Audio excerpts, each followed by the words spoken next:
Salut tout le monde, aujourd'hui il est temps qu'on parle intake. Fait que sur le char présentement, j'ai un intake KNN. Puis certains vont l'appeler le Hot Air Box. Puis pourquoi le Hot Air Box? Si vous voyez ici, il y a du heat shield, mais ça c'est une boîte en métal. Puis elle se trouve directement au-dessus des fans de radiateur. Toute cette chaleur-là vient monter dans la boîte et faire monter la température. Puis un des flaws du design, c'est que ici, c'est le tuyau qui va d'origine dans le bumper qui roule le long comme ça. Mais si c'était pas que j'ai rajouté le rubber ici, ben tout le contour d'entrée de la boîte, en plus du gap qu'il y a là, ben ça aussi, ça fait rentrer l'air chaud qui est dans le moteur. Fait que là, c'est une histoire de trade-off. Est-ce qu'on veut du son ou est-ce qu'on veut de la performance? Ici, on a la boîte à air d'origine, puis la version 2018 et plus a été révisée. Elle a été faite par Denso. Ça a l'air que Yamaha aurait aidé à développer cette airbox-là. Puis qu'est-ce qu'elle a comme problème, la boîte à air d'origine? Ben techniquement, elle n'a pas vraiment. Elle a des résonateurs pour essayer de couper un peu le son, puis elle a le Sound Tube Generator que là, moi en ce moment, il est cancellé. Mais sinon, en dedans ici, c'est flaré. En haut, ça ne l'est pas. Mais il y a aussi un Velocity Stack dans le fond là. Fait que pas mal le seul problème qu'il pourrait avoir, c'est vraiment le filtre en papier. Fait que pourquoi payer pour un intake comme ça? Ben c'est pas mal juste pour le son parce qu'il n'y a pas vraiment de gain. Parce que vous pouvez mettre un fil KNN à la place du filtre en papier, puis vous allez avoir pas mal le même gain que celui-là, mais pas mal en permanence parce que si la chaleur vient monter dans celui-là, ben veut pas, le char va prendre tirer du timing vu que l'air qui rentre va être beaucoup plus chaud que l'air qui va rentrer dans votre boîte à air d'origine. Fait que là, c'est quoi le compromis entre le Hot Boy Stuff, la boîte à air d'origine quand même, qui a tous les résonateurs et les tuyaux qui pourraient être cancellés parce qu'il y a des tuyaux aftermarket ici qui se vendent pour canceller tout ce côté-là. Fait que veut pas, ça fait une petite boîte. Ben, il y a l'option OM+, à pas mal plus cher que juste un fil KNN parce que si vous regardez en dedans, ben, c'est pas mal ça qu'il y a. Là, vous allez dire, ben là, Kevin, tu mets une pièce TRD sur ta BRZ TS, ça se fait pas. Puis vous avez bien raison. Quand que je cherchais les vidéos sur Internet, il y a une bonne partie que je cherchais qui était comment est-ce que le logo TRD, il tient là.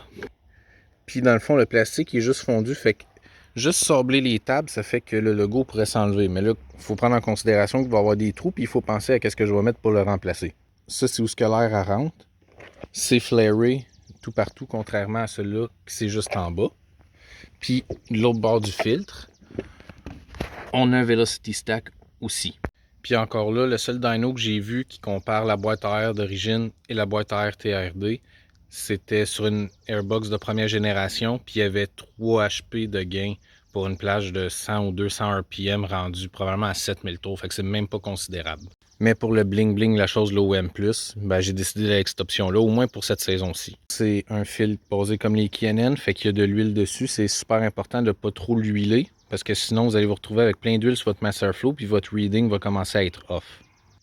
Fait qu'on a besoin des pièces qui étaient sur la boîte d'origine, comme ça, les vis à master flow. Puis là, je l'ai acheté use, il manque une des grommets qui va ici, je sais pas c'est dans quel des trous des deux. J'avais ça de spare, fait que j'espère que ça va bien fitter, mais je doute.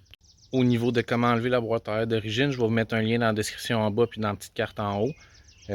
Comme ça, vous allez avoir toute l'information pour enlever la boîte à air d'origine. Fait que je vais vous mettre sur le timelapse puis je commence à enlever la boîte KNN.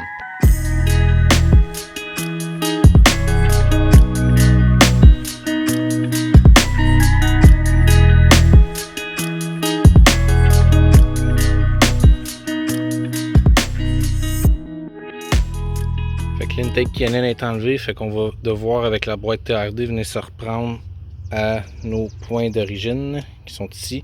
Là, il faut que j'enlève mon patentage. Je vais en profiter pour nettoyer mon throttle body.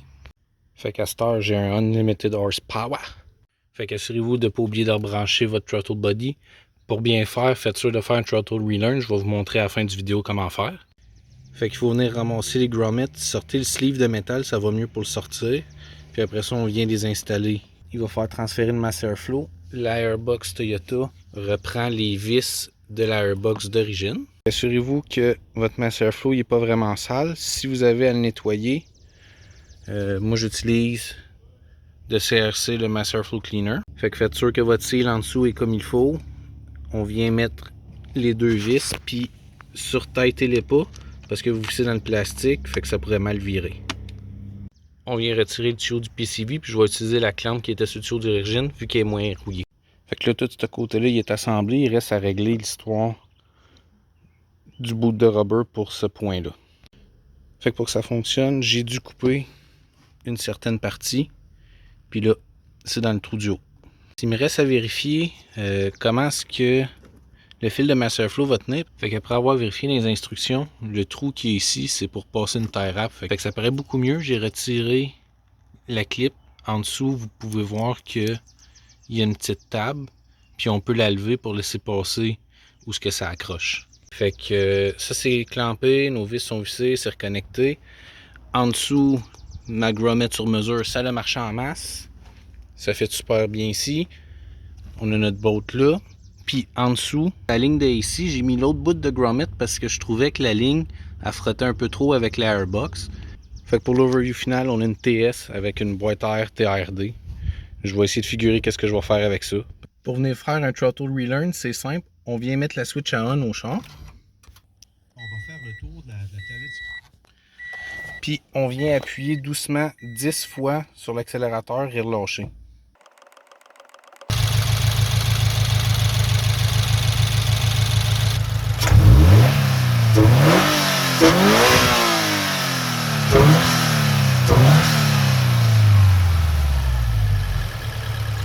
Fait que j'espère vous avoir appris quelque chose. Laissez-moi savoir dans les commentaires en bas si vous auriez gardé l'intake KNN ou si vous préférez l'intake TRD. Fait que là-dessus, à la prochaine!